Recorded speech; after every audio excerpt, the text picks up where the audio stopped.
So let's talk a little bit about the Acts of the Apostles, and then we'll talk a little bit about Matthew, because it's important to keep all this stuff in perspective. So the Acts of the Apostles is written by Luke. And from what we can understand, Luke is an actual factual person who is traveling around a lot with first with Peter and Paul, and then ultimately just with Paul all by himself. The two of them are comrades, and Paul ends up getting arrested and put away. But Luke, because he isn't seen as much of a threat as Paul was, he still moves around. Now, the reason Luke is considered a physician is that when he writes in his Greek, he writes in a very high level, high eloquence of Greek as compared to some of the other writings. So we get this sensation that Luke is truly a physician, that he mentions physician type things in his gospel and also in the Acts of the Apostles. He focuses a lot on healings as opposed to the other gospels. So there's this theme that comes out that this Luke is not an actual eyewitness of the person of Jesus. He's not. But also because of his expertise and because of his knowledge and background, he is writing from a very historical perspective. He's trying to make very clear points. He's gathering information as he's hearing it, and he's collating it into what is the Gospel of Luke and then the Acts of the Apostles. So the two by Luke are pretty much volumes. You really can't stop reading the Gospel of Luke without reading the Acts of the Apostles, because the two are sort of part one, part two of Luke's experience. It's really important to recognize that Luke is not an eyewitness to Jesus, and that his purpose of gathering information is from a historical context. The other gospel writers, they all come from communities like Matthew in Matthew's gospel that we heard today. Matthew, the disciple, is with a group of people. He shares with them everything that he knows and experienced about this Jesus of Nazareth, his death, his resurrection, and his ascension. And then that community coalesce all those writings into what is now considered the Gospel of Matthew. We should not think in any way, shape, or form when you talk about Matthew or you talk about Mark that these are people who actually sat down and wrote these Gospels themselves. It's usually their communities that wrote those Gospels. The only place where that is distinctive and different is in John. So John, it appears, actually wrote his own Gospel by hand on the island of Patmos in the Greek island somewhere in the Roman Empire. The reason I'm sharing all this is it's really important to recognize that Luke would not be mentioning the ascension of Jesus unless there were enough people saying to Luke, hey, my master Matthew, my master Jude, my master John, they talked about the fact that this Jesus rose from the dead and then ultimately ascended into heaven. Now, it's important because if Luke is capturing this stuff just as a historian, he doesn't have any personal biases. He's simply including it because it's something that had been shared with him and told him enough that he now is convinced that it's factual. So he writes in the Gospels and he writes in the Acts of the Apostles. Does that make sense? It's a really clear, distinctive difference because gospel writers, they have an agenda. A historian doesn't have an agenda. Historian is just collecting information and putting it forth. So where do you get the ascension of Jesus? It's mentioned in Matthew, but it's really sort of laid out for us, if you will, in the Acts of the Apostles. And again, Luke must have heard this from enough of the early disciples to say this is factual and take a look at this. So there are two things I always tell people. If you're looking for a good news, a gospel, a summary of who Jesus is, what his mission was, his death and his resurrection, read Mark. It's great, simple, to the point.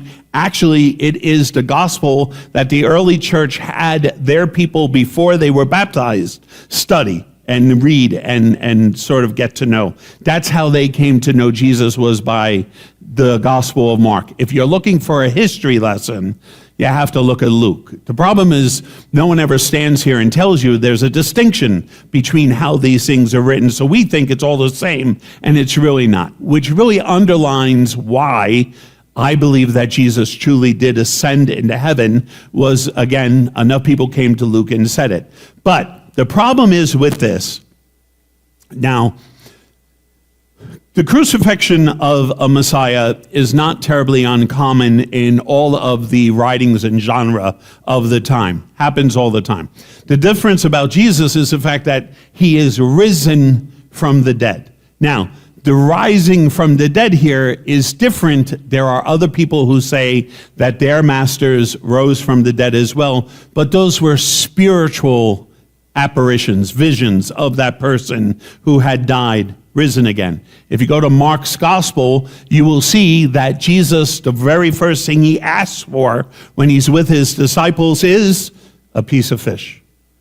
And he eats the fish, God bless you. He eats the fish in front of the disciples. The reason Mark is including that is that this Jesus is not a ghost. He's not an apparition. He is physically there in front of them, and he is asking for something to eat. And if you notice the other Gospels, Jesus spends a lot of time eating after the resurrection. He does. Along the Sea of Galilee, I mean, this guy likes to eat. I'm a big fan. I'm a big fan. But, the eating really has a key element, and that is that this Jesus is not a ghost. That this Jesus is physically there, eating with his disciples, drinking with his disciples, and that is a differentiator. Now let's talk about the ascension. I think you'll all remember the story about Elijah being in a chariot taken off up into heaven, right? That is sort of an ascension theme, right? Elijah is close to death. God sends forth a chariot, picks him up, the greatest of all Uber rides, and heads off right into heaven.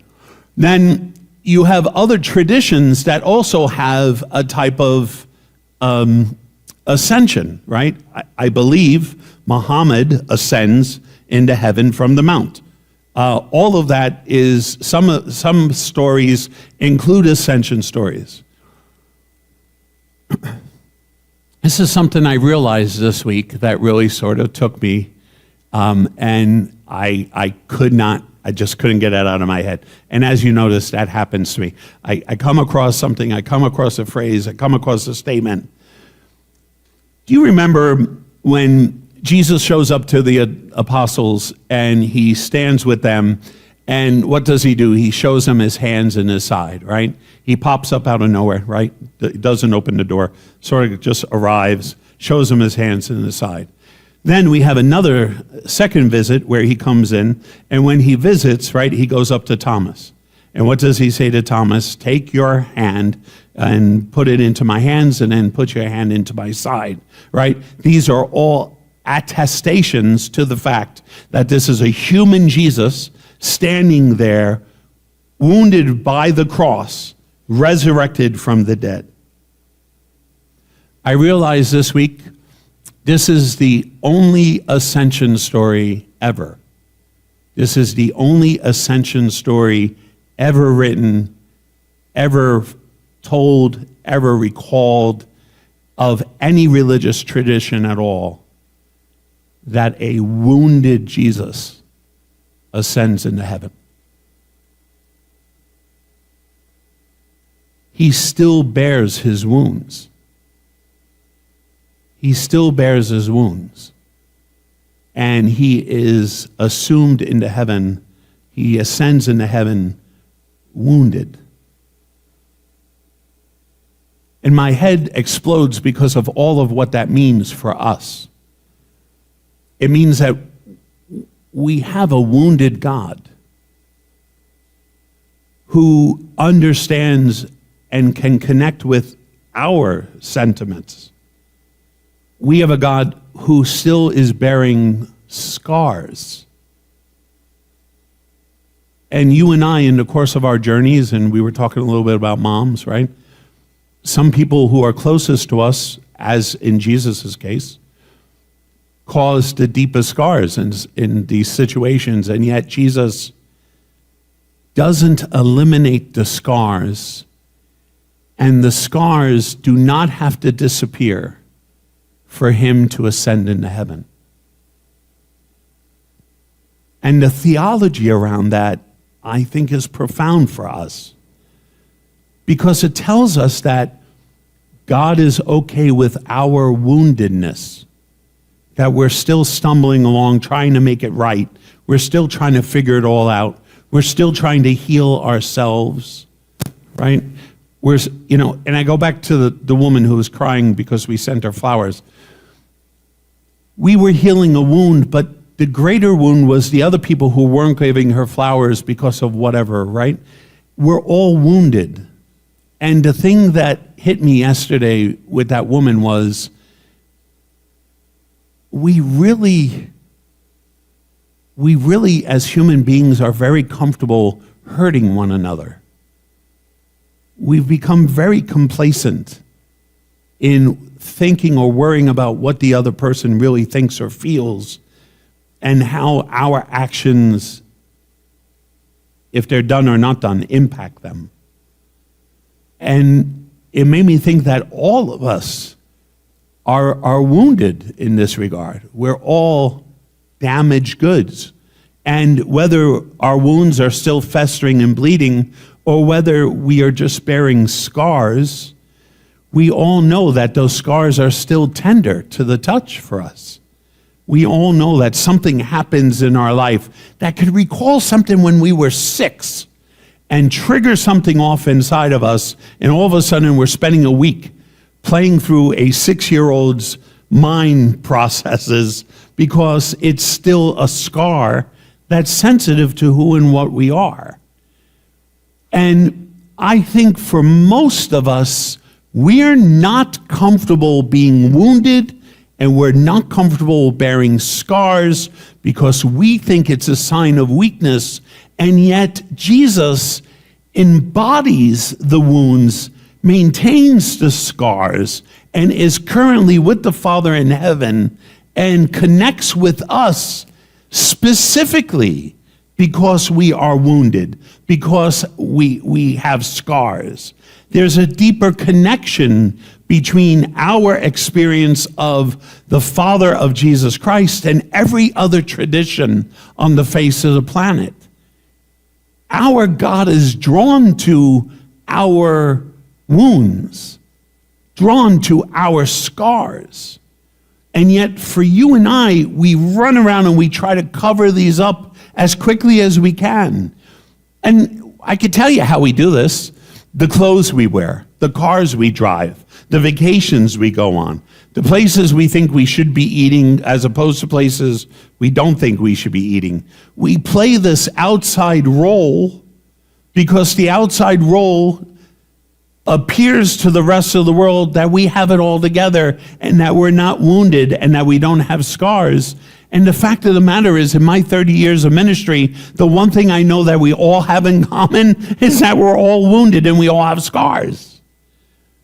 But instead of looking at that in one another and realizing that's the connection point, we feel that we need to be bigger and stronger than our wounds and our scars. And yet Jesus, after his resurrection, he doesn't show up to the 12 and say, here are my hands, here are my side. And then the gospel writers write that the wounds disappeared from him. They don't. There's no mention at all. Which means that Jesus, for the 40 days, this period of time from the resurrection to now the ascension, these 40 days, Jesus walked around a wounded Redeemer, a wounded Savior, a wounded friend. He was showing his scars. And I think those scars helped his disciples better understand who and what they are in relationship to the Father.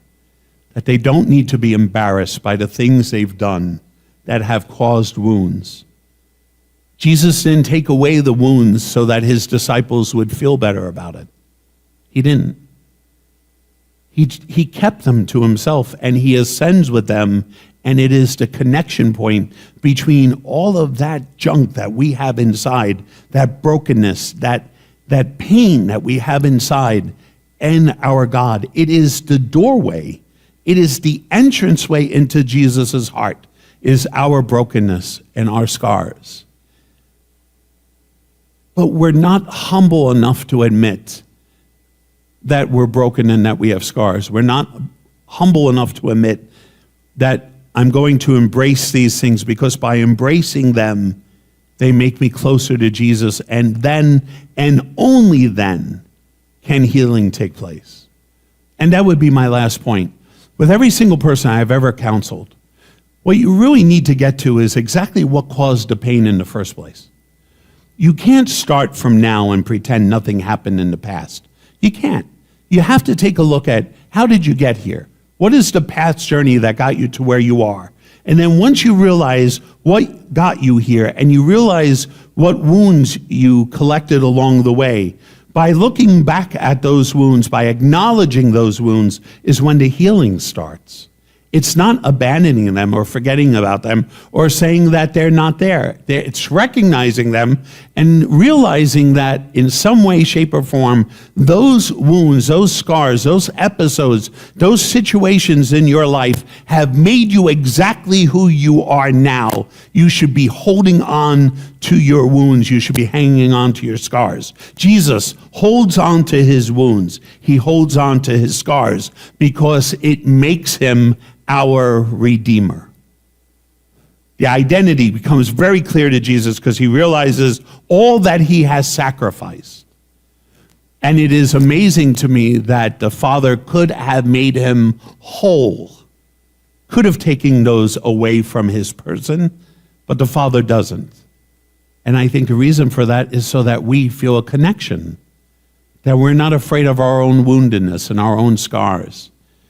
But man, I got to tell you, humanity, boy, oh boy, how we get in our own way, how we put up walls, how we fight off what is the inevitable. We just do this all the time. And then we wonder why we're not happy. We wonder why we're not content. It's because there's a part of us that we haven't embraced. And I think Jesus embraces his resurrection and says, this is who I am, this is what I have done for you. And I think in some ways, we should do the same. God bless you.